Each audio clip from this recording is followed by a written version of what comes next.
situation. Like when they asked me to do it, I was so humbled to be sharing a stage with these ladies I have looked up to for so long. And what is so interesting is looking at this group of women, how different they all are, but clearly they've been around for a while. They've risen to the top, they've managed to stay at the top. And so I'd love to hear from you guys what you think has separated you from the pack. Because we've seen people come in and leave, and you guys have managed to stay and find that sticking point. So Mel, why don't we start with you? What do you think separates you from the pack? You've been a top coach 4 times, and I'm sure who you are today, sitting in front of us, is not the Melanie that started. So can you talk about kind of that growth and that evolution as a leader and as a person? Yeah, I mean, so much growth has happened over the past 8 years. I would say kind of 2 things, and the first one you guys probably know very well. It's just my time management. As a new coach, I can just remember what a whirlwind it was coming into the business, trying to raise 2 kids and be the mom that was at home doing all the laundry and the cooking and kind of keeping up with stuff, and I was really bad at it. I was that person that never put my phone down, that never turned off my computer. Every free second I was responding to a message. And I'm really glad that Matt really had to have a sit-down conversation with me about how I use my time, because that was such a pivotal moment. I always kind of look at these defining moments in my business, and I'm glad that happened, because it really made me say, okay, Melanie, you want to be a great mom, you want to be an amazing wife, but you want to be an awesome business owner, so you better get a hold of that. And so that made me really kind of dive into productivity and managing my time, and that's become one of my greatest skills today. And then I would also say it is not taking it personal when people leave my organization. I used to take it as a personal attack on me, that I was a bad mentor, that I was a bad person, that I was doing something wrong, and I thought, my gosh, it's not me. I'm providing them with all the tools that they need. It's up to them. And I really began to look at this as, I hope I served them in this season that they needed me in this business. Yes. Yeah. And you also grow as people leave and as your organization changes and evolve in a leader. And I would love for you to kind of talk about, because as we were preparing for this, you had kind of talked about how affirmations played a key role for you and the way that you spoke to yourself and kind of what you embodied before you were the Melanie Mitro we know. Yeah, so I told this story maybe 2 weeks ago on social media, and everybody messaged me, and they were like, you want to be the top coach? You want to take out Ashlie? And I was like, no, but you didn't read the post, people. But I was telling this story, right? I was telling the story about the affirmation, and I was talking about how I wrote on my bathroom mirror when I wanted to go for top coach that year. I wrote it in lipstick, and I immediately erased it because it scared the living daylights out of me to see that when I stepped out of the shower. But every stinking morning I would wake up and it would fog up, and there would be, I am the top coach of Team Beachbody, right? And so, I mean, at first it scared me, kind of took me back, but then I started to step into that and say, okay, I do actually want this, and it does really scare me. So who do I need to become in order to make that my reality? And so I would step out of the shower and I would read that to myself, and I would say, so how does a top coach act? What do they do, right? How do they lead a team? How do they handle their personal life? How do they manage their time? And so every day I would operate as if I was already that person, stepping into that, acting that way, and that was really pivotal in helping me move into that role and make that goal a reality. And I think that's really important, because no matter what your goal is, it's all about the way you talk to yourself. And if your goal is to be an elite coach, you have to think, when things get tough, what would an elite coach do? Right. Do they fall out or do they lean in, right? What does a top coach do? What does a diamond coach, a leader do? How do they act? Another thing that I have seen is you start taking ownership of being a CEO. And I've seen that a lot with you, Lindsay. I remember when I first started, I watched a training or heard some call with Scotty Hobbs. And he told the story about when he first got on the phone with Lindsay. She was a very new coach, I think. And he thought that she had invented Beachbody, like she was the creator of it, right? Because of the way she carried herself, and she was a brand new coach. And so I'd love for you to kind of talk about, I mean, you have a powerhouse downline now. You have had tons of top 10 coaches, superstar diamonds, but how has that kind of CEO ownership mindset served you? Yeah, so I look back at my journey as a coach, and when I signed up, I was a customer leader, a coach lead. So I ended up under somebody random, as you guys might know. And so I had this decision that I had to make in that moment, and my life was completely falling apart. So it was either I have no upline, I have no training, I have a dead leg. Anybody relate to that? I had all these excuses that I could say, okay, this is just not meant for me, I'm gonna go away from this. Or I'm an all or nothing kind of person. I'm either gonna go that way or I'm gonna go the complete opposite. And what I decided to do instead, inspired by the top coaches at that time, is I'm gonna build the team I wish I would have had. And I'm gonna take on the mentality that I am the Carl Deichler of Bombshell Dynasty and take full ownership of the direction that we were going. And so I really created this vision for myself. I thought about what coach would I be attracted to? I don't wanna join somebody that's like halfway in. And so I decided where I was going. It was this giant check that Christine Dwyer was holding. I'm like, that's gonna be mine. What do I gotta do to do that? And then once that decision had been made, everything that I did from there on out was from exactly what you just said, acting as though I was that future top coach, that future 15-star diamond. Yeah, and I think I'd also heard Amy Silverman back when, I don't think you've been top 10 yet, I was at a Super Saturday, and she said, when I was a team of one, I used to act like I could sell out stadiums. And then I started acting like that, like I could sell out stadiums. Yeah. And so there is so much to believing those things into reality and owning that piece. And another thing about owning is figuring out kind of who you are. And if you look here, all of these women are very different and, like I said, run their businesses differently. So Melissa, what I'd love for you to speak about is looking here at how different all of you are, but still crazy successful, what you think it takes to be a successful coach. Yeah, when I was asked to be on this panel, very humbling to begin with, but my mind instantly went to, wow, we're so different. You've got mindset and ridiculous organization. You've got, seriously. And then you've got over here someone who can cast the most beautiful vision and can help you set these huge goals, but help you not be afraid to set those huge goals. And even Ashlie, who's incredible with the self-love. And then you've got me, the OG, the fitness girl. How different we are. How different we are. But both Ashlie and Emily talked about serving the people at your table, and it just made me think that you guys, now that you're in the leadership realm, you have specific skills that if you have not honed in on, you need to. Because if you serve the people at your table, and y'all bring bean dip, that's gonna be a problem to begin with. But it's also boring. Not everybody wants bean dip. So you have to bring something different to the table. Yeah. And each one of us do that. Do you like bean dip? I like it initially, and then not so much. No, but I think it is important to understand that you can, if you love bean dip, to bring the bean dip, right? Like you can bring whatever it is that you are passionate about. And so if it's organization or it's health and fitness or self-love or vision or whatever it is for you, owning that. And I feel like so many times we hear trainings from top coaches or listen to the wake-up call, and I've done this too where I think, oh shit, I've got to like change everything and do what they're doing. Mm-hmm. And it's not. You take bits of what resonates with you and then leave what doesn't and create your own space. Figure out what yours is. Okay, so let's get into some nitty-gritty.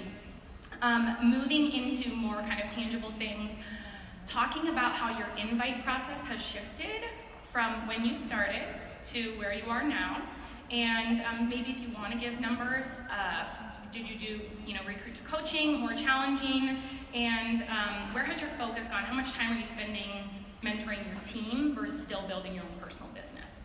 Melanie? Okay. So I'm really honest about this, that I really don't love inviting, and I never really have. It's kind of been one of those things that has been a thorn in my side, but I live by the belief that there are some things in our job that we don't love doing, and we do them anyways because they're what makes the business grow. And so at the beginning, I always went into coaching with this mindset of, I'm going to attract people to me. I'm going to provide so much value that other people are going to want to work with me because they can see that I have something to offer. but I always still invited. I found a way to do that. And as I was climbing up through the ranks, I was 10xing my business. I mean, I was following Grant Cardone's role of 10xing, and I was bringing in a lot of customers, I was bringing in a lot of coaches, and if I look at like my ramping years, I was enrolling 25, 30, 35 coaches a month in order to become the top coach, to get the workers. But then I sort of look at now and where I'm at, and I say, okay, I think you said this, like it's kind of like we're just herding cattle, right? And then I realized, okay, but I'm not really attracting my ideal people, and it's really draining my energy. And I got a little smarter about the way that I put it out there. I made sure that I didn't talk about coaching as easy, that I actually talked about it as work. And now I would say maybe 10, 15 coaches a month, and I really focus on the quality of the people that I bring in, and that's really important to me, and I feel like that makes sure that I'm filling that bucket, and I'm still creating momentum. Melissa? Okay. For me, my dish was challenge groups, and they still are today. I really, really focus on quality challenge groups. So back in the day, I was always customer based, and I would have a few coaches that would join as coaches for whatever reason, but it was mostly customer based. And so back in the day, I was probably 5 to 10 coaches a month, but they were seeing results, so they would do something with the business. And then, a couple years later, still running my challenge groups, still recruiting those 5 to 10, but past challengers were coming back and becoming coaches. So then it kind of ramped me up to 10 or 15 coaches. And now I've gotten more loud about the actual coaching opportunity. When Mandy spoke, I love how she said that she didn't come into this for fitness, she came in for business. And so I need to speak about the business, because if I don't, I won't find somebody like Mandy. I'd love to have a Mandy. So I still run really good challenge groups. I bring in great customers. I have older challengers that come in as coaches still several months later, because I've become the queen of follow-up. It's very important. But I also now talk about coaching, and I'm gonna be the girl up here that says I use ads. I have a very strong brand, and so I use ads to reach people that would otherwise not know I exist. They're huge into fitness. They love intermittent fasting, but they don't know who I am. And so an ad helps me find those people. And I usually use ads for business people. I don't really need to use them for customers, but for business people I do. So now I'm kind of the opposite. These two are more alike, and I'm the oddball. I'm the oddball because now I recruit more coaches than I ever have in my business. It went from 5 to 10 to 10 to 15, and now I'm about 20 to 25 a month. And how much time do you spend on building your personal business versus mentoring your team? Probably 50-50, but sometimes it's 30-70, because we're working with her right now, and so I'm more on the business or team development, and there's months that I am more on personal, but if you averaged it out, probably 50-50. So, when I first signed up as a coach, if you had a pulse, you were welcome in the Bombshell Dynasty. I would think about attending family reunions I hadn't been to in my life. No, for real though. Literally, if you had a pulse, I would really take you. And so I found that it was a draining experience, but I was trying to build this, and I want to be as in control as I possibly could be. And so I knew the only person's actions that I can control are my own. And so I did ramp up. In my 2013 Top Coach year, I was recruiting about 35 coaches a month. And I know for many of you are like, you gotta recruit that many? No, I don't think you do. At that time though, I had the ability that I had ramped up from maybe 2 coaches a month to 5 coaches a month to being able to expand to get to the point where I could recruit that many. Now, I have realized that I have to focus on the things in this business that bring me joy.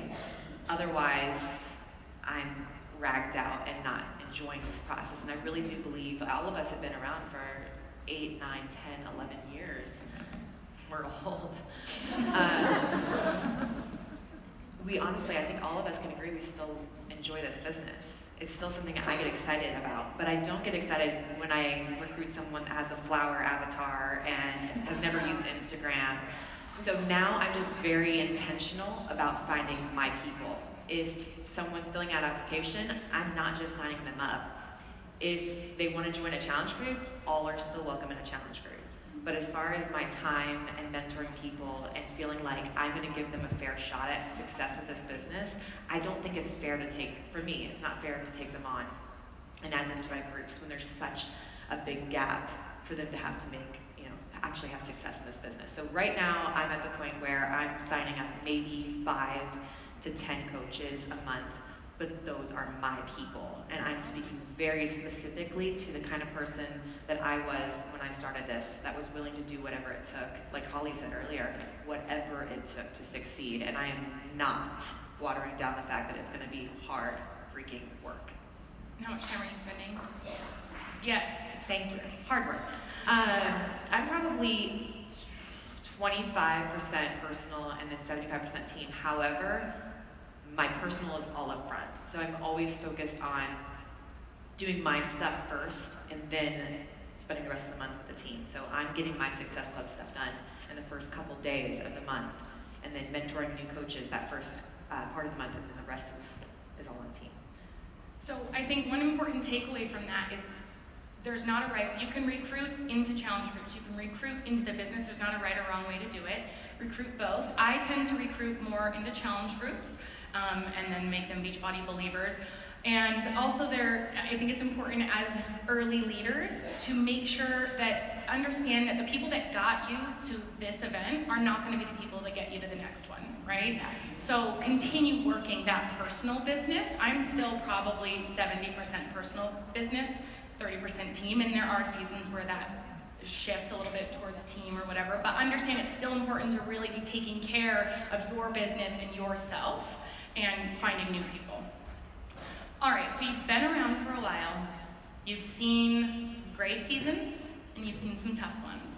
And we've seen a lot of discussion this year in the roundtable, it actually feels like every year in the roundtable, about volume and the sky is falling and things are terrible and what do we do? And you've had diamonds quit, star diamonds quit, elite coaches quit. You've seen those things happen. You've had probably years where your volume's been down. So can you speak to, Melissa, maybe we'll start with you. How do you weather those tough seasons and stay strong? Yeah, have you guys, would you raise your hand for me if you've heard of locus of control? You guys heard of that saying? Yeah, I actually had to speak with my marketing guy about that because I was just telling him, people always say, how do you stay in the top 10? How do you stay so involved in this business? And I just started spewing at the poor man. And he said locus of control. So I looked it up. And so you have these two perceptions that it's either, external, that's gonna make you be successful or fail, or it's internal. And I 100% believe, that it's internal. I'm not gonna blame Beachbody, I'm not gonna blame volume, I'm not gonna blame digital, I'm not gonna blame the haters, I'm not gonna blame social media. It's me. So when I fail at something, I almost enjoy it, as weird as that sounds, because it's a chance for me to go, it didn't work. Let's tweak it and try it again. And that's what keeps me excited and involved in what I do. And so whatever I'm doing right now, I'm already looking 6 months ahead to be doing something else. Because if it's working right now, I don't believe it's gonna work in 6 months. So I'm always trying to take advantage of what is working now, but I'm still always working on what I will be doing differently in 6 months. Being adaptable. Lindsay? So yeah, 2017, how was that for everybody? No, not your best year? Some of you maybe. I had a rough year that year as far as people starting to leave to go out to their businesses. It was the first time that I really felt like severe adversity, like, oh crap. And of course I had just had a baby, so that was annoying. So I realized in that moment, I have a choice. I can really feed into that fear that I legitimately was feeling, like, oh crap. I mean, I lost elite coaches, not just, and can't count how many diamonds. But instead of looking at this like freaking out thinking, this is a sinking ship, I decided now's my time to double down and really prove my spot here at Beachbody as a leader. I am going to take those people that I inherited, and I stood on stage with some of you guys witnessing it at leadership. I was like number 200 or something in the company. I'm like, I'm gonna go top 10 with those people's coaches because they deserve the best version of me and they deserve the best version of Beachbody. We ain't going anywhere. And then you did. And I did, yes. So I just think that that's our chance. Like you guys, we are leaders and it's easy to be a leader in the good times. Yeah.